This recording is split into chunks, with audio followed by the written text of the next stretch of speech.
Buenas tardes a todos y a todas. Buenas tardes al público que está aquí.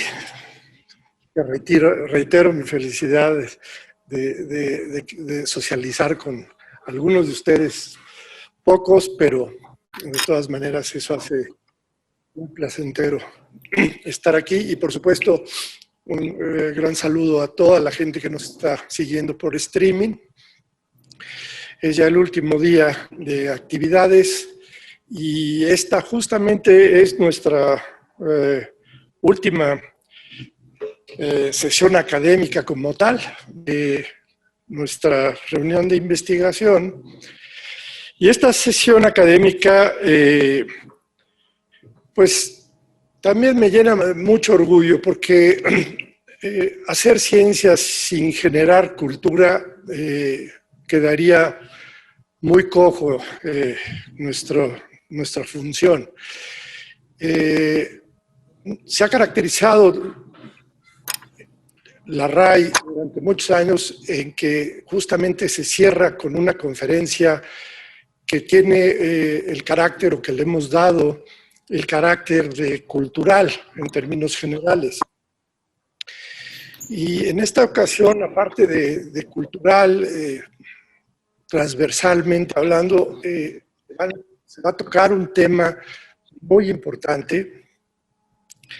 Y se va a tocar un tema muy importante por un personaje también muy importante al cual le doy la bienvenida. Gracias. Buen amigo, el doctor Arnoldo Klaus Weismann. Y voy a decir algo acerca de su quehacer, que por supuesto por obviedad del tiempo es muy, muy pequeño lo que voy a decir. Pero lo que le quiero decir antes de leer su diminuto currículum de nuestra parte es agradecerte profundamente que hayas querido estar con nosotros, que nos compartas lo que nos vas a decir acerca de la muerte, que es el fin del proceso más importante que nos ha hecho estar aquí, ni más ni menos, la vida. Y esta vida en sus avatares dentro de una pandemia, dentro de unas situaciones que tienen que ver con mucha ansiedad, con depresión, con un sinfín de cosas que se han tocado durante estos 3 días y que eventualmente también de manera dramática y trágica pues ha cobrado ya muchísimas vidas. Ya estamos sobrepasando el 1.000.000 de muertes en el mundo sobre la pandemia. Y es de lo que el doctor Klaus nos va a hablar, justamente, de este morir con dignidad, por un lado. Bueno, estudió medicina en la Facultad de Medicina de la Universidad Nacional Autónoma de México. Hizo su posgrado en medicina interna, en inmunología, reumatología en particular, y ha sido médico muchos años del Instituto Nacional de la Nutrición, Salvador Subirán, por supuesto, profesor de la Facultad de Medicina de la UNAM, y quiero hacer énfasis en esto, es miembro fundador del Colegio de Bioética, junto con el buen amigo también Ricardo Tapia, nuestro querido maestro y recordado Rubén Lisker, por también nuestro querido maestro Rui Pérez Tamayo. Pues él es uno de los grandes de sus grandes contribuciones a generar este grupo colegiado con un peso académico y un peso ético pues muy grande en el país. Yo diría que es una de las instituciones señeras de este país de manera muy importante. Autor evidente de una docena de libros y contribuye con medios de difusión como el Universal, como Nexos. Además es un gran divulgador de la ciencia y de la parte filosófico-ética del quehacer humanitario. Haroldo, muchísimas gracias y el micrófono es. ¿Puedo empezar a hablar?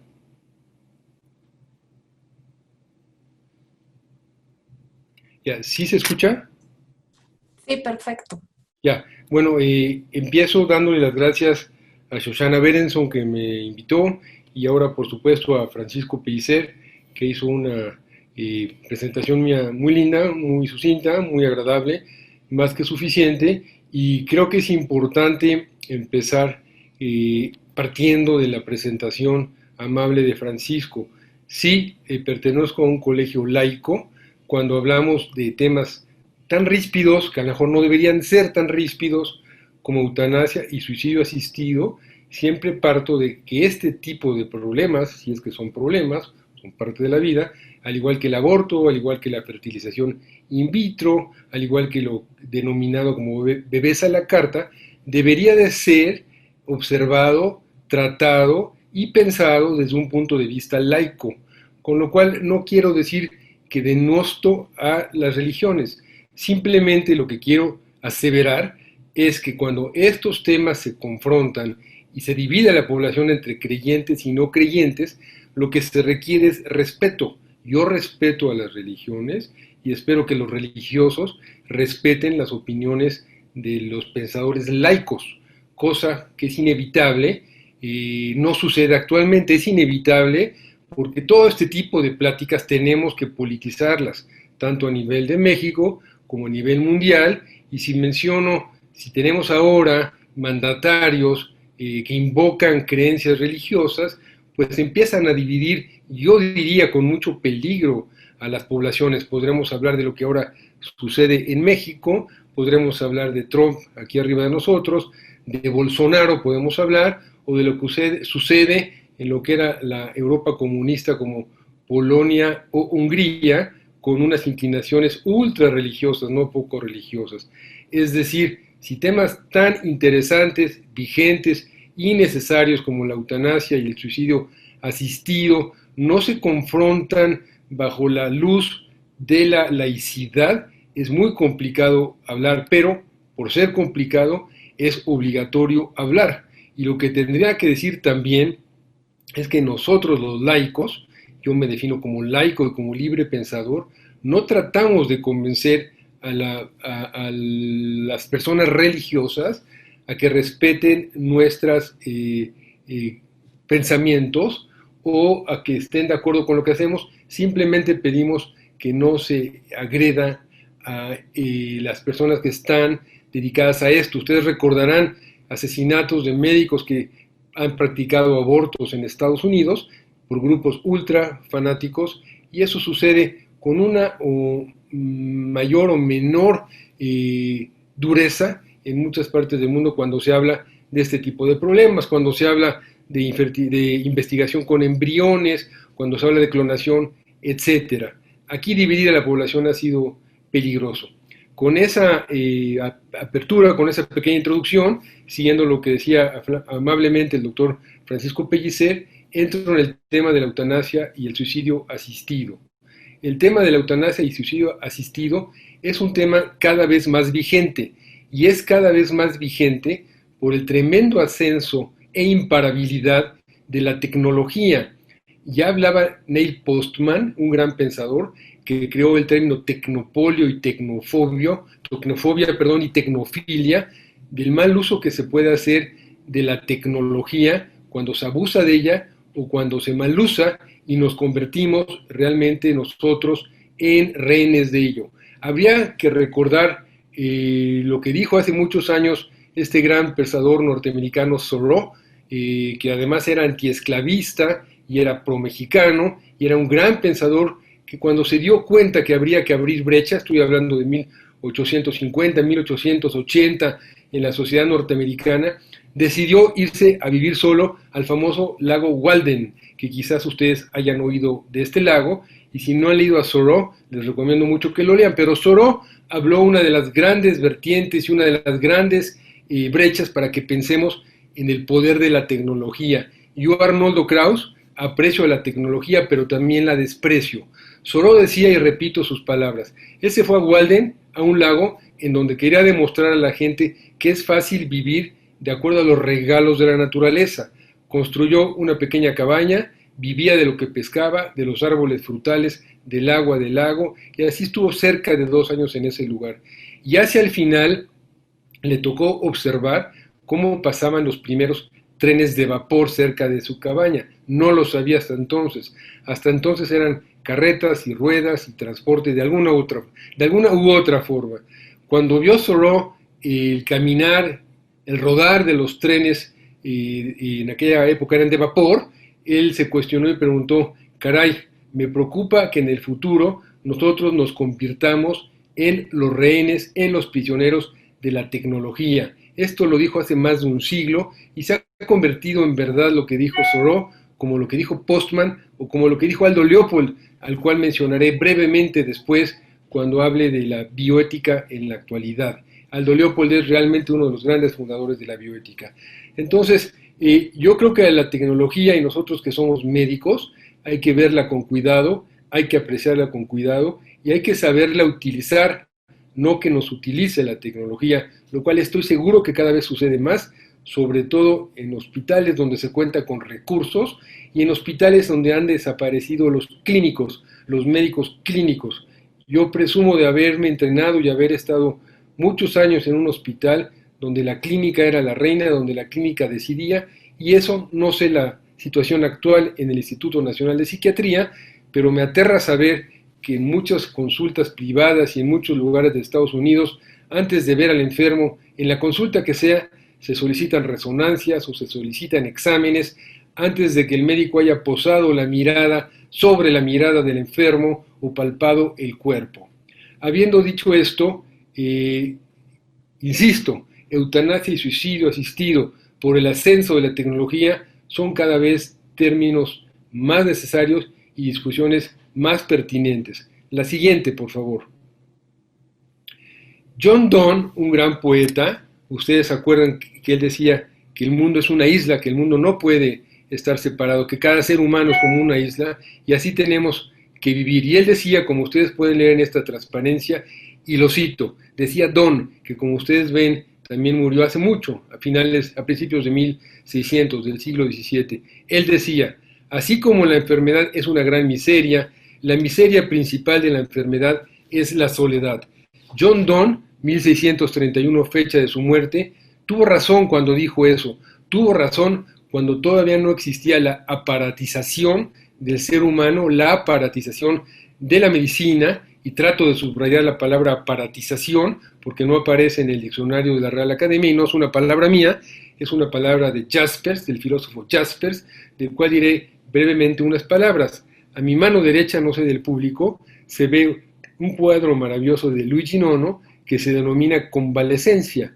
Convalescencia implica acompañar, estar, escuchar, ser parte de y vivir el proceso del enfermo. Ahora vivimos el proceso del enfermo, no estoy seguro si vivimos el proceso del enfermo. Arriba puse como título empatía, cuidado, compasión, quizás me faltó resiliencia. Cuando uno lee a los grandes bioeticistas, hablan de empatía, hablan de cuidado y hablan de compasión, términos que prácticamente, me gustaría equivocarme, no existen ya en las facultades de medicina y mucho menos en las residencias médicas. Si me equivoco, me gustaría que los médicos que están ahora, quizás algunos escuchando o presentes, como el doctor Pellicer, la plática, si esto sí se estimula, se fertiliza y se siembra más en el Instituto Nacional de Psiquiatría. Mi impresión es que no, yo ya no hago medicina pública, lo poco que hago de privada en hospitales privados, veo que los médicos en formación casi no conocen al enfermo, casi no saben con él y no saben, como dice el cuadro de Nono, acompañar. Acompañar, que yo pienso es una de las funciones más importantes de cualquier médico. La que sigue, por favor. Hay muchos factores que nos hacen pensar y hablar de por qué, como dice el título de la transparencia, nos atañe a todos la eutanasia y el suicidio asistido. Primero, el peso de la tecnología, del cual ya hablé unas cuantas palabras. Ser nosotros rehenes de la tecnología es una realidad, no hay que negarlo, es una realidad. Somos rehenes de la tecnología en todo. Hace poco leía un libro de cuántas veces se distraen los jóvenes por el celular o por el internet o algún otro medio de comunicación, Facebook, Twitter, etcétera, al día. Es un libro de un autor francés y más o menos él decía que entre 150 y 200 veces al día, 200 veces, perdón, al día, un joven es distraído por la presencia de toda esta aparatología y de toda esta tecnología, buena y mala. Los celulares son buenos y malos, Twitter es bueno y es una porquería a la vez, etcétera. El peso de la tecnología es muy importante y recuerdo lo que ustedes ya saben, la tecnología es neutral. Quien le quita la neutralidad a la tecnología y quien la desvía de sus quehaceres es el ser humano. Vayámonos a 1945 con el bombardeo de Hiroshima y Nagasaki. La bomba no fue la culpable de lo que sucedió, pero sucedió por la acción del ser humano. Hago un parangón, quizás un tanto exagerado, pero ahora también estamos siendo víctimas de la tecnología. Que el celular nos esté despersonalizando, por supuesto, de que el tiempo dedicado a Twitter, Facebook, etcétera, está quitando pensamiento, ideas y fuerza a quienes más los usan, que lamentablemente son los jóvenes, por supuesto que sí. Entonces, a la tecnología hay que darle su lugar adecuado y hay que sopesarla de acuerdo a nuestras necesidades, no a de quien las produce, que valga la pena decir, es redundante. No me dará tiempo de acabar la plática, no importa, es redundante lo que voy a decir, pero toda la tecnología está diseñada para cada vez más hacernos víctimas y rehenes de ella. Les sugeriría que buscasen un documental extraordinario, español, está en español también el documental, que se llama Obsolescencia Programada, donde se demuestra cómo toda la aparatología en la que vivimos, llámese computadoras, llámense impresoras y por supuesto los aparatos que se utilizan en los grandes hospitales, tienen una fecha de caducidad programada para que dejen de funcionar lo antes posible y se compren lo más rápido posible nuevos aparatos. Este documental, Obsolescencia Programada, empieza de una forma fabulosa. En San Diego, en la estación de bomberos de San Diego, está un foco prendido día y noche durante 100 años ya. Las primeras bombillas eléctricas duraban 150 años, después 125 años, después 100 años y ahora ya duran pocos años, si es que años. Lo mismo las medias de las mujeres, etcétera. Todo está programado para que se consuma con mucho más rapidez los nuevos aparatos de la tecnología y no solo que se consuman rápido y se hagan viejos, sino que se utilicen más. ¿Cuál es la posición médica? En la Grecia antigua, después de los filósofos, las personas más respetadas eran los médicos. Si los filósofos no acertaban o no tenían la sabiduría completa acerca de qué es lo que querían responder al público, a la gente, acudían a los médicos. Y los médicos funcionaban como consejeros o como las personas que podían orientar a las personas que buscaban alguna respuesta entre médico y filosófica, entre enfermedad y filosofía, que son vínculos por supuestamente estrechos y que ahora en la actualidad han absolutamente desaparecido. Los médicos en general ya no leen, ya no leemos ni filosofía, ni poesía, ni historia, y esta vieja oración que se atribuye a más de una persona que dice aquel médico que solo sabe medicina ni medicina sabe, es absolutamente correcta, porque en la mayor parte de las consultas, yo doy consulta como internista la mitad del tiempo, otra mitad como reumatólogo, sabrán los médicos que me escuchan, sobre todo los añosos, como yo, que lo que más quiere el paciente es ser escuchado, ser mirado, ser tocado, más que el hecho de recibir una receta, de ser mandado al laboratorio. Entonces los médicos ya no filosofamos con los pacientes porque no tenemos nosotros la capacidad para hacerlo, porque hemos dejado de ser lectores y los médicos han dejado al lado toda esta parte de la literatura, de la cultura, de la poesía, de la filosofía, del cine, que deben acompañar, por supuesto, al ejercicio de la medicina. Diré también como internista que la mayor parte de los pacientes que llegan a la consulta no tienen nada, solo desean ser escuchados y finalmente quizás la escucha. Hay muchos libros muy interesantes. Ustedes tienen algún vínculo con Oliver Sacks, este gran psiquiatra que hablaba de la escuchofilia y de la musicofilia. Tiene un libro sobre música muy importante. Hay que leer a Oliver Sacks para ejercer una medicina adecuada. Por supuesto hay que leer a Oliver Sacks también. En este segundo punto de la posición médica, también debo decir algo interesante después de lo que dije de los filósofos griegos. En 1933, antes del ascenso, cuando inició el ascenso del nacionalsocialismo, Hitler, persona brillante y atroz, se acercó más que nadie en principio a los médicos. ¿Por qué lo hizo? Porque él sabía que los médicos son consejeros de la población, porque es la profesión más cercana y más vinculada con el ser humano. Entonces, la primera profesión que que fue aliada de Hitler fueron los médicos, porque Hitler les daba discursos con alguna frecuencia y así los granjeó para él, los absorbió para él y los hizo que difundan sus ideas. Es decir, los médicos, lo saben todos los que practican esta maravillosa disciplina, somos muy cercanos a los enfermos y somos más cercanos a ellos cuando están muy enfermos. Desde ese punto de vista, hablé de los filósofos, hablo de lo que está diciendo ahora Hitler, nombré, pues tenemos que tener en cuenta la cercanía que tenemos. El disenso, es el tercer punto que aquí anoto, es muy importante. En México casi no se habla de eutanasia, casi no se habla de suicidio asistido. En este periodo de salud, en la Secretaría de Salud, claro que debo aceptar que COVID-19 nos ha copado, nos ha desbancado y ha dejado muchos temas al lado, pero hace gran tiempo y quizás nunca se ha hablado de la necesidad de dialogar sobre la eutanasia y el suicidio asistido como algún derecho médico. Eso tendremos que revivirlo, y si hay muchos jóvenes escuchando esto, yo creo que es muy importante hablar de la eutanasia y suicidio asistido como una de las grandes, así lo voy a subrayar, virtudes de la medicina contemporánea, sobre todo por lo que dije del peso de la tecnología. Los médicos que entran a terapias intensivas y ven enfermos que están ahí 2, 3, 4 semanas y posteriormente escuchan al 1 o 2% que sobrevive después de estas estancias, escucharán lo que también he escuchado en alguna película, que más que prolongar la vida, lo que se prolonga es la muerte.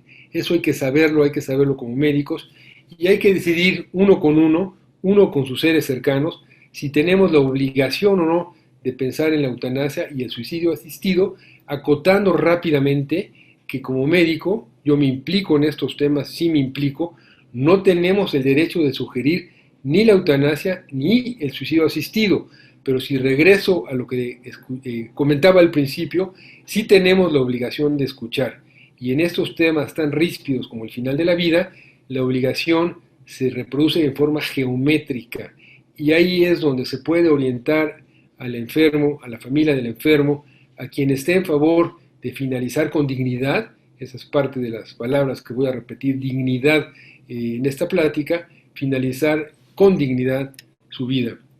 ¿La medicina es arrogante o no es arrogante? Ese es el cuarto punto. La medicina, por supuesto, se ha vuelto muy arrogante y cada vez más.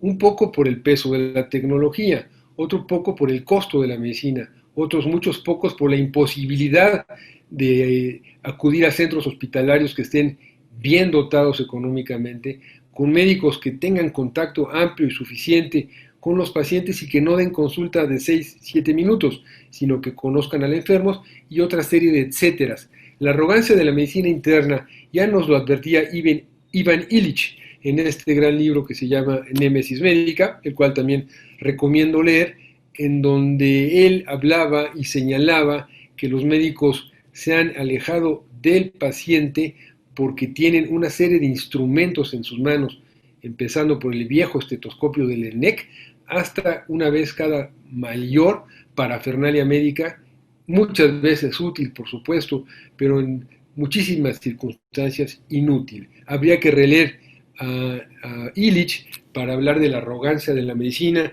que es algo que existe, sí. Si ustedes ven todo lo que vende la medicina preventiva, todo lo que vende la nueva medicina, todo lo que se habla de medicina anti-envejecimiento, y etcétera, y etcétera, y etcétera, tendremos que hablar de que hay una arrogancia médica, y muchos de los que participan en esta charlatanería son, por supuesto, médicos. La que sigue, por favor.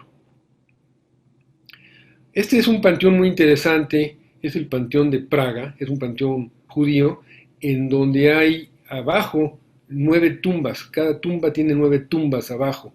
¿Por qué era así? Porque no se les permitía más terreno a la comunidad judía praguense de Checoslovaquia para enterrarlos. Aquí hay una serie de epitafios en las tumbas de los enfermos, en donde resaltan el hecho de haber sido acompañados, lo hacen los familiares por supuesto, o en donde los epitafios de las personas que escribieron antes de morir, lo que deseaban es morir en casa con los suyos, acompañado, mirado por los suyos, y morir en casa, no morir en hospital, como lo escribe también muy bien Philippe Ariès, este otro gran historiador y sociólogo francés, en donde él cuenta lo que ha sucedido con la muerte contemporánea. Él rescata cómo moría antes la gente, él habla de los 60s o de los 70s todavía, quizás un poco antes, y él explica muy bien, que dice algo en estos epitafios que aquí no se pueden ver, él explica muy bien que la gente mayor o no mayor moría en casa acompañados por los suyos. Si ustedes recuerdan las casonas de la colonia Roma o de Mérida u otras que hay en México, por supuesto, eran casonas en donde cohabitaban, pues a veces desde el bisabuelo, abuelo, padres, hijos y nietos, 3, 4, 5 generaciones, en donde para los menores, y hablo de menores de 10, 12, 14 años, la muerte no les era ajena, la muerte les competía y acompañaban al viejo a morir en la casa, arropado, querido y acompañado, tremenda palabra, acompañado por la familia y no en las salas frías de terapia intensiva. No diré que al grueso de la población médica, ya sea camilleros, ya sea personal de laboratorio, ya sea médicos, ya sea enfermeras, no les importan los pacientes, pero definitivamente hay una gran distancia entre morir en casa y morir en hospital. Y Ariès, y estos epitafios que aquí mencionaba algunos, en otra ocasión los puedo rescatar, igual que si ustedes se sientan en el Central Park de Nueva York y leen todo lo que dicen las bancas, hablan de todo lo que sucedió el 11 de septiembre y de la gran maravilla que se tornó la empatía y la solidaridad del ser humano en ese 11 de septiembre. Y aquí hablan de lo mismo, quiero morir en casa, y a eso nos invitaba Philippe Ariès, y es imposible que no mencione ahora otro pensador, Norbert Elias, que tiene un libro extraordinario que lo reeditó el Fondo de Cultura Económica y que se llama La soledad del moribundo. En ese libro Ariès resume con mucho más brillantez lo que yo venía diciendo, y en síntesis él dice, Ariès, La soledad del moribundo es el título del libro. Lo que quiere el enfermo hacia el final de la vida es que se le haga saber que está vivo, que no se le mienta, que no se invente, que no se transforme en la realidad, sino que se le palpe, que se le toque, que se le diga, estás en el mundo de los vivos y aquí estamos las gentes que te queremos y te acompañaremos para estar contigo hacia el final y decidir cuándo debe llegar este final. Este libro, si mal no recuerdo, se escribió en 1999. Desde entonces la tecnología se ha reproducido en forma geométrica, espacial o la palabra que ustedes quieran utilizar, y el título del libro es muy elocuente, La soledad del moribundo, cómo muere la gente hoy a solas. Hay otra práctica que recientemente di, que se llama Morir en tiempos de pandemia, morir en tiempos de COVID, en donde imaginemos lo que es morir sin siquiera saber que se va a morir, porque muchas de las personas que han ingresado a las unidades de terapia intensiva no estaban enfermos previamente, eran personas sanas y mueren totalmente aislados. Ese ha sido uno de los grandes reclamos y dolores de la enfermedad. Hay grandes quejas, sobre todo en Italia y en España. Espero que en México también se reproduzcan. Lamentablemente en México somos poco contestatarios, en donde hay demandas contra los hospitales por no haber facilitado un poco el acercamiento a los enfermos, a pesar de que lo sabemos, con el COVID se contagia, pero habría otras formas para no permitir morir en soledad. Eso duele psiquiátricamente, no sé cómo van a arreglarse los pacientes que no tuvieron la oportunidad de despedirse de sus seres queridos. Yo he tenido enfermos que han perdido padres octogenarios en una semana o en 2 semanas sin ver a ni uno ni a otro. Tremendo problema lo ligaría un poco con la tecnología, quizás sí, y ligarlo con otros temas. Hablo de nuevo de politizar la plática esta, porque la pandemia por el COVID no es solo la pandemia del COVID. En México es la pandemia de la pobreza y hay otra serie de pandemias de desinformación a raudales que han hecho que la pandemia del COVID se agregue a otras pandemias, sobre todo la de la pobreza. También hablaría de la pandemia de los políticos, también hablaría de esta pandemia de noticias falsas y de otras pandemias de las cuales me gusta hablar y escribir. La que sigue, por favor. Aquí pregunto, ¿vivimos el fin de la clínica? Y respondo sí, vivimos el fin de la clínica. Me voy a adelantar una transparencia previa, pero creo que vale la pena señalarlo. Foucault, que fue un tipo muy brillante, perdón, creador de términos muy interesantes, como la biopolítica, autor de un gran libro que se llama Arqueología de la mirada médica, y un tipo brillante, brillante, brillante, que murió, como ustedes quizás saben, a causa de SIDA. Él era hijo de padres, él murió por SIDA contagiado por relaciones homosexuales, y él en este libro, del cual hablaba la arqueología de la mirada médica, escrito en los 80s, yo pienso, él decía que el fin de la medicina, esto escúchenlo bien, se acabó, terminó, finalizó, cuando el médico, en lugar de preguntarle al paciente cómo está, cómo le ha ido, cómo está el trabajo, cómo está la familia, le preguntó dónde le duele. Repito la idea con otras palabras. El desinterés del médico por el ser humano cobra cada vez más importancia, cada vez es mayor el desinterés, del médico por el ser humano, y a partir de eso al médico le interesa si le duele una articulación, si en la noche tuvo una pesadilla y no durmió bien, pero no le interesa el ser humano como tal, le interesa una parte fragmentada de la persona, y esa es ahora la medicina que hacemos. Por eso dije, ¿vivimos el fin de la tecnología? Sí, por supuesto que vivimos el fin de la tecnología. Ya hablé un poco del conflicto que hay entre personas y tecnología, entre seres humanos y tecnología. Debemos de tratar de no arrodillarnos ante la tecnología. Ya dije que hay una serie de consultas. Aquí mismo donde yo trabajo, estoy hablando ahorita desde el ABC, el Hospital ABC, en que los médicos, sobre todo neurocirujanos, hago el llamamiento, la denuncia, le piden al paciente que llegue con una resonancia magnética de donde le duela. No importa si el dolor es un dolor muscular en la espalda baja, pero deben de llegar con una resonancia magnética a la primera consulta antes de que se sepa la historia del paciente y por qué acude. Hay muchas interferencias negativas. Ahí enumero 5. Las voy a enumerar con mucha rapidez porque me estoy comiendo el tiempo y lo lamento. Daré otra plática en otro momento cuando me inviten. Los abogados.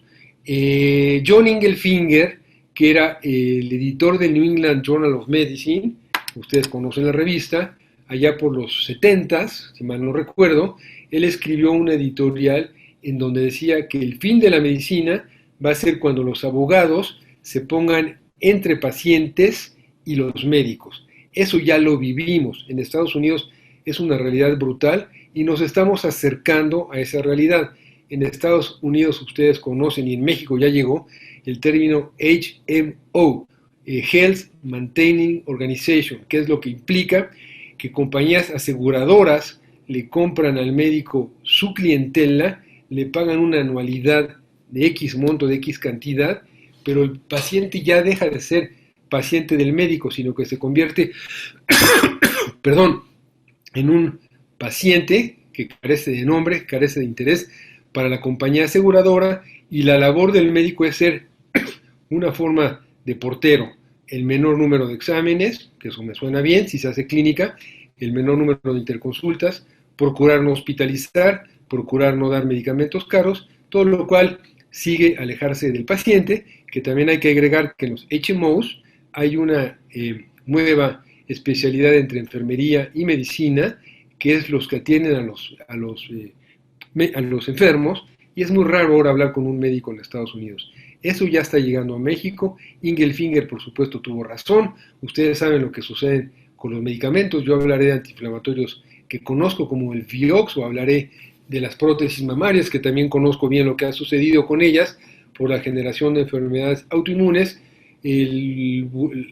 los bufetes de abogados, cómo se enriquecen para buscar demandas contra médicos que pusieron prótesis o contra médicos que suministraron Vioxx, y un sinfín de historias, y se ven abogados afuera de los hospitales tratando de cooptar y captar a personas para que denuncien a los médicos. Las compañías aseguradoras son un verdadero cáncer. Yo siempre que puedo mentir en favor del enfermo, miento en favor del enfermo. Las compañías aseguradoras se han convertido en un cáncer porque son enemigos de los pacientes y son enemigos de los médicos. A muchos de ustedes les tocará estar llenando seguros médicos y es fácil percatarse del desdén, el desprecio que tienen hacia el enfermo y hacia el médico también para lograr pagar lo menos posible. Esto es una realidad cruda, sí, les compete a la gente que tiene seguros médicos, sí, no les competen a personas que acuden a institutos como en el cual ustedes están o en el cual yo estaba en nutrición, pero aún así ya también se ha mezclado ahí la necesidad de llenar seguros médicos y tener pleitos con los seguros médicos en favor de los pacientes. Ahí siempre les sugiero y los invoco a mentir tanto como puedan. Las compañías farmacéuticas, bueno, otro gravísimo problema. Desde la prostitución de ellas y la facilidad de prostituir a los médicos, hasta los médicos que han vivido de alguna forma a expensas de protocolos mal hechos, que han vivido viajando por todo el mundo publicitando una medicina que quizás nunca han prescrito, es un poder tremendo el que tienen las compañías farmacéuticas. En la actualidad hay algunas que se han reconvertido, ahora que está de moda la palabra reconversión en nuestros hospitales, que se han reconvertido y ya no invitan a los médicos a viajes, ya no les pagan por las conferencias, ya no les permiten publicitar sus medicamentos y pagarles por eso. Pero son algunas. Si ustedes ven los currículos de algunos médicos, han viajado por todo el mundo hablando del mismo producto y del cual pienso a veces que ni siquiera han sido parte de la investigación y a la mejor ni lo han recetado. El poder de las farmacéuticas es tremendo. También tenemos que denunciarlas, sí. Yo me paso escribiendo en contra de ellas. Ustedes recordarán el término farmacracia, creado por un gran psiquiatra estadounidense, ahorita me acuerdo del nombre, se me olvidó su nombre, y él hablaba de farmacracia y explicaba lo siguiente: la teocracia son las reglas de Dios, la democracia son las reglas del pueblo con los políticos para que funcionen bien, y la farmacracia es el imperio que tienen las farmacéuticas sobre los médicos para que prescriban lo que ellos desean prescribir. Este psiquiatra, caray, pido disculpas, se me olvidó el nombre, ejercía en la Universidad de Syracuse, era húngaro, murió hace como 10 años, y era un acérrimo rival de las farmacéuticas. El término farmacracia es un gran nombre al respecto. Ya hablé de las compañías que compran a la clientela, es el cuarto punto en este inciso, ya no lo repito, y ahora hablaré brevemente de los dobles raseros. Los dobles raseros es tener una doble moral. Es muy fácil tener doble moral, decir sí cuando hay que decir no, y decir no cuando hay que decir sí, dependiendo del interlocutor.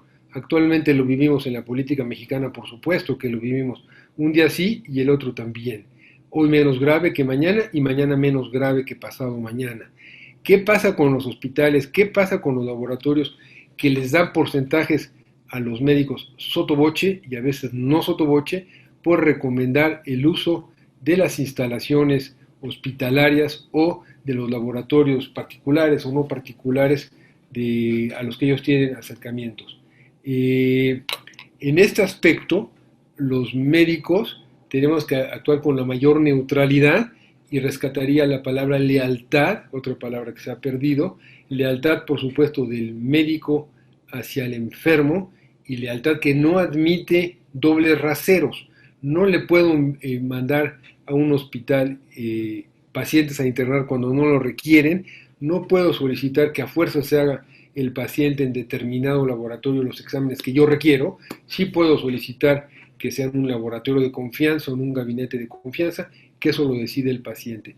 De que los médicos estamos metidos en estos dobles raseros, sí, la respuesta es sí, y también hay que denunciarla, porque bueno, el número de demandas contra médicos crece en todo el mundo en una forma impresionante. En Estados Unidos acabo de leer un estudio que tiene que ver un poco con laboratorios y con hospitales, sí, por el exceso de pruebas de laboratorio que se pide de los que no están en estas compañías que no piden exámenes, pero lo que decían los pacientes es que nos mandan a hacer exámenes de laboratorio y exámenes de hospitales sin escucharnos. Entonces la mayor demanda de los enfermos que se sometían a esta doble moral de los pacientes enamorados de hospitales y enamorados de laboratorios, la mayor demanda era no escuchar a los enfermos en las quejas que ellos tenían. ¿Esto es veraz? Sí. ¿Está publicitado? Sí, está publicitado. La que sigue, por favor. ¿La que sigue? Ya. Ya les hablé de Foucault. Les recomiendo mucho leer este libro, también El nacimiento de la clínica, y les recomiendo mucho leer realmente todo lo que él habló sobre biopolítica. En la biopolítica él señalaba con palabras no soeces, pero sí muy agresivas, a los médicos que se arrodillan ante la política hospitalaria, ante la política a veces gubernamental, y que se han alejado del paciente, por lo que les comenté, y me gusta repetirlo. La medicina terminó cuando el médico dejó de preguntar cómo está, cómo ha estado, cómo se lleva con su esposa, y le preguntó, ¿le duele la uña del dedo quinto del pie izquierdo o del pie derecho? Perdón por la ironía, pero así está haciendo la medicina contemporánea. La que sigue, por favor. Carl Jaspers. Carl Jaspers fue un tipo sensacional.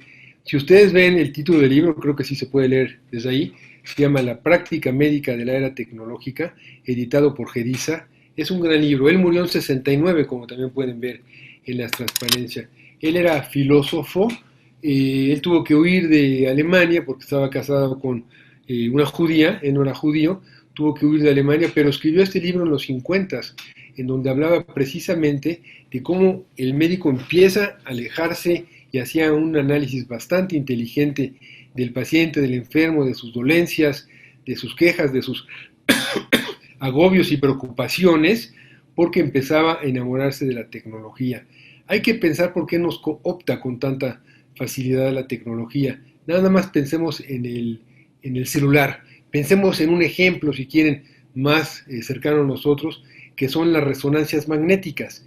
Cuando este maravilloso aparato estuvo a disposición de los médicos, hay otro estudio muy interesante de hace como 20 años aproximadamente, en donde le muestran a, creo que eran puros neurocirujanos, ortopedistas con especialidades en columna o internistas, les mostraron 200 o 300 resonancias magnéticas de columna lumbar, en donde había mayor o menor daño, se estaba apenas estudiando la resonancia, pero ya tenían conocimiento y los radiólogos ayudaban a explicar los hallazgos, y lo que hubo es un divorcio muy grande, porque en muchas resonancias que mostraban grandes protrusiones discales, ustedes me entienden el término neurológico, en la psiquiatría también tienen que ver por supuesto con esto, eran pacientes que tenían grandes protrusiones discales, pero el paciente no sabía que tenía nada, no tenía ningún dolor, y lo inverso, pacientes que no tenían nada y que se quejaban de mucho, y los médicos al ver la resonancia pensaban que iba a dar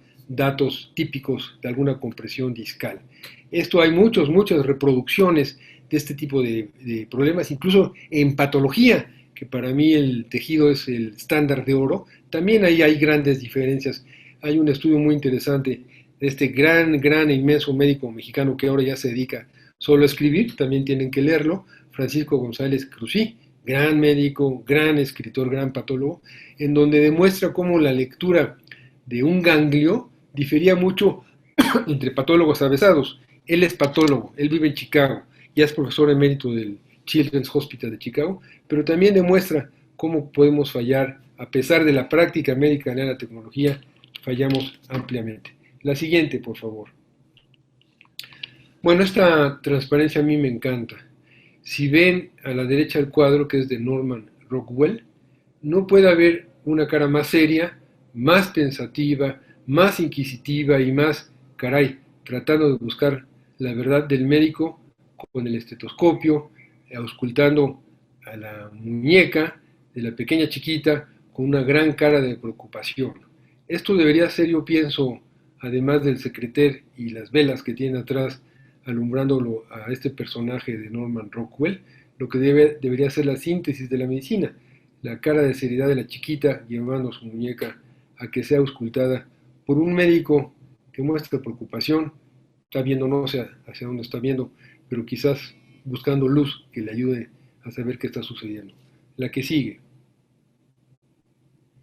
Bueno, ya me está avisando Shoshana, que es mi interlocutora, que me quedan 5 minutos. Ya sé que me pasé, ya lo sabía.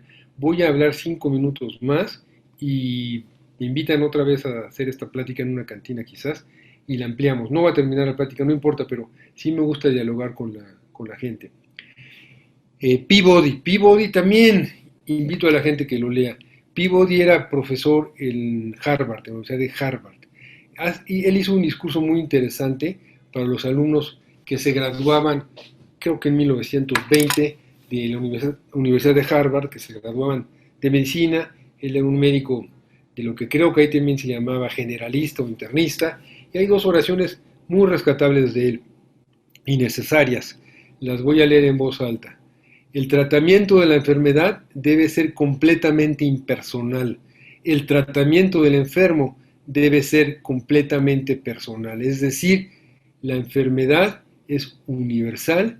La enfermedad, la mayoría de los pacientes pueden recibir el mismo tratamiento, pero el enfermo con la misma enfermedad puede ser otra persona totalmente diferente, al cual se le pueda prescribir el mismo medicamento que a un enfermo con el mismo proceso patológico, pero que no responde porque el médico no sabe quién es este segundo enfermo, no conoce su historia, su presente, sus avatares, sus dudas, sus desasosiegos o fortunas. Y la segunda la segunda cuestión que subrayé es muy interesante. Los médicos deben tener interés en la humanidad, continúa la oración, pero el secreto del cuidado del enfermo, radica en el cuidado. Perdón, estoy leyendo un... bueno, me escribe Shoshana que continúe. Continúo y bueno, acabamos a las 2 y en otro día habrá preguntas. Perdón por la interrupción. La segunda oración, regreso. Los médicos deben tener interés en la humanidad, pero la segunda parte dice, el secreto del cuidado del enfermo radica en cuidarlo. En inglés la oración es más bonita. The care of the patient is in caring of the patient. Care tiene muchos significados. No solo es cuidar, es atender, es preocuparse, es acompañar. The care of the patient is in caring of the patient. No es una frase redundante. El secreto del cuidado del enfermo radica en cuidarlo. Cuidarlo es un término interesante porque proviene más de la ética feminista. Los hombres hacemos más de lo que cuidamos.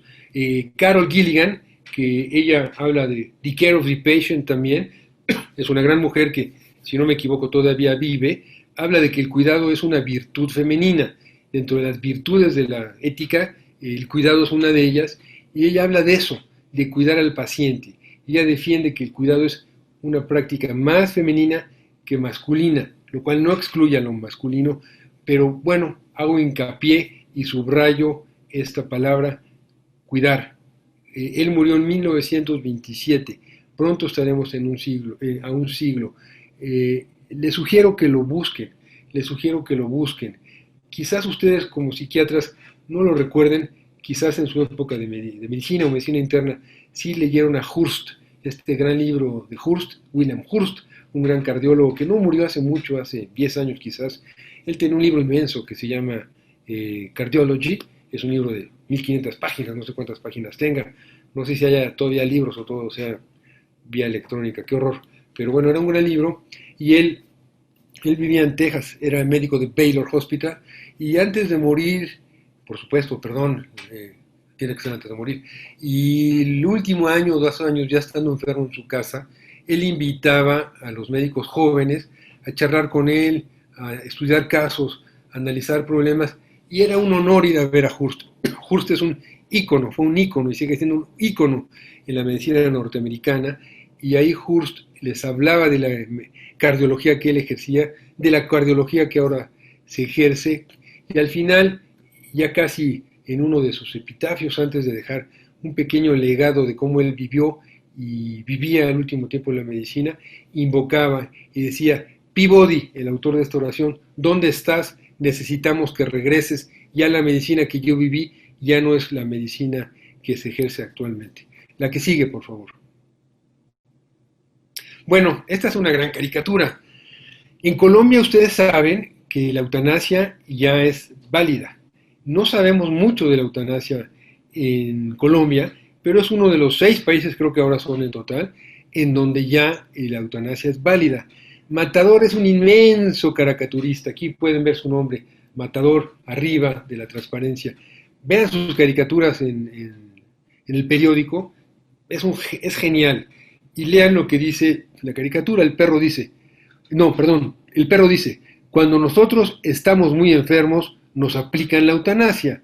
Y responde la persona parada junto a la muerte: vaya, vaya, qué buen sistema de salud tienen ustedes. Y ahí abajo dice mi papá. ¿Qué pasó con mi papá de Matador, con el papá del Matador, del caricaturista? Insisto, búsquenlo. Él ya tenía permitida la eutanasia. Tenía un tumor que, le deformó toda la cara, como este caso igual señero en Francia de hace 4 o 5 años, del cual también hay que estudiar lo que sucedió con ella.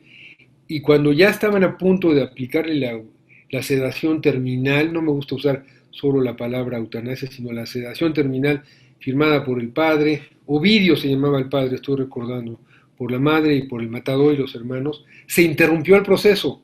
Imagínense, estar a punto de ser sedado para morir, y se interrumpió porque un mensaje de última hora de otro colegio colombiano que no estaba de acuerdo con el bien morir, me gusta la palabra bien morir, paró el procedimiento y no se hizo el procedimiento. Finalmente, después de un mes, sí se llevó a cabo el procedimiento y se le ayudó a morir, pero él fue víctima, ahora que está de moda en las fake news, de una fake eutanasia, terrible, terrible descalabro de la medicina colombiana. Y repito, están más avanzados que nosotros en cuanto a la autorización, los diálogos y las pláticas sobre eutanasia en Colombia, mucho más adelantados que nosotros. Quizás habría que pensar que esto sucedió por lo que han vivido ellos más que nosotros, ya nos estamos acercando. Acuérdense que los mexicanos dicen que nos estamos nosotros colombianizando, y los colombianos dicen no, nosotros nos estamos mexicanizando. Hablo de los carteles de las drogas, hablo del número de desaparecidos y el número de muertos por violencia. Entonces, quizás esa violencia terrible que hubo allá en Colombia, y sigue habiendo, tanto por las FARC como por la droga, hizo que pensasen más en morir con dignidad. La siguiente, por favor. Sí. Kevorkian. Imposible no hablar, no seguir esta charla, me quedan 7 minutos sin hablar de Kevorkian. Arriba pongo eutanasia hoy. Kevorkian fue un personaje inmenso.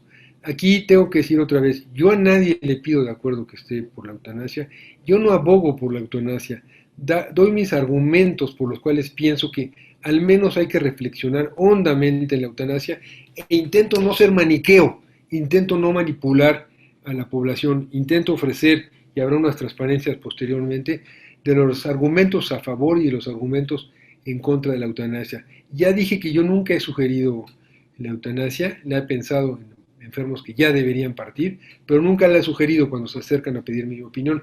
Kevorkian, seguro es un nombre conocido para ustedes, murió hace 9 años, le llamaban el doctor muerte, cosa que a mí me molestaba muchísimo. Kevorkian era patólogo de profesión, él asistió en más de 100 ocasiones a morir con dignidad, y su error tremendo fue haber filmado, fue su última ayuda hasta donde yo sé, a un paciente durante el proceso de morir cuando no estaba legislado en Estados Unidos, y esto lo llevó a la cárcel. Yo pensé que Kevorkian se iba a suicidar en la cárcel. Hay una película de Al Pacino maravillosa sobre Kevorkian en donde narra su vida, y Kevorkian siempre fue muy claro, muy inteligente, yo no diría crudo cuando hablaba de eutanasia, pero su afán primordial, él era patólogo, fue después de haber estudiado patología de guerra. Él, si no me equivoco, era armenio de origen, pues le tocó ver todos los destrozos que hacían los turcos o los armenios, o lo que quedaban de esos destrozos, porque para entonces ya había acabado la invasión de Turquía y la muerte de 1,5 millones de armenios, pero quedaban las piezas patológicas, que entiendo que él estudió cómo fue el asesinato de los armenios. Y él quedó muy impresionado de esto y dijo, hay que darle una vida mejor a quienes pueden vivir mejor, y sobre todo, él se acercó a hablar de morir con dignidad, hablando de los presos. Él entrevistó a presos y quiso darles una salida adecuada, una salida humana, en donde los presos que estaban se llama la línea de la muerte, y que en Estados Unidos ustedes saben que es un país en donde sigue vigente la pena de muerte, y si no me equivoco, si no ha cambiado, no lo he leído, también en niños, en menores de edad, se puede aplicar en Estados Unidos la pena de muerte. No me extrañaría con el presidente que tienen que Trump dijera que sí, los niños que hacen alguna cosa mala merecen la pena de muerte. No me extrañaría para nada, pero bueno, ya son elucubraciones mías. El hecho de que Kevorkian quería darle una dignidad a los presos que iban a morir, lo que él quería e invocaba es que los presos que quisiesen donasen sus órganos para que su muerte tuviese una utilidad. Kevorkian estaba tan certero de lo que hacía que en 1991-92, no me acuerdo, fue cuando saltó al aire porque en el New York Times contó la historia de una mujer, recuerdo su apellido, Helen Atkins, que pertenecía en esa época a las organizaciones de Morir con Dignidad. Y Atkins tenía alrededor de 60 años, pero empezaba a tener datos de Alzheimer, y él la conocía, le propuso ayudarle. Ella no quería vivir con Alzheimer y lo ayudó a morir, y le ayudó a morir de una forma como él practicaba inicialmente los procedimientos de eutanasia, de una forma que también lo hizo caer en las garras de las personas que no estaban de acuerdo con la eutanasia, porque lo hacía con monóxido de carbono. Las primeras muertes, si me equivoco, es un error poco importante, habría que repasarlo, lo hacía en el garage de la casa del enfermo, en el garage de su casa, abriendo el escape del coche, y morían por intoxicación de monóxido de carbono.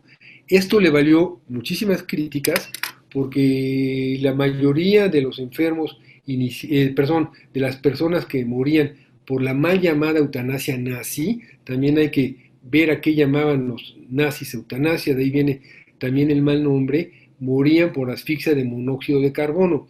Y a esto le llamaron el slippery slope, la pendiente resbalosa.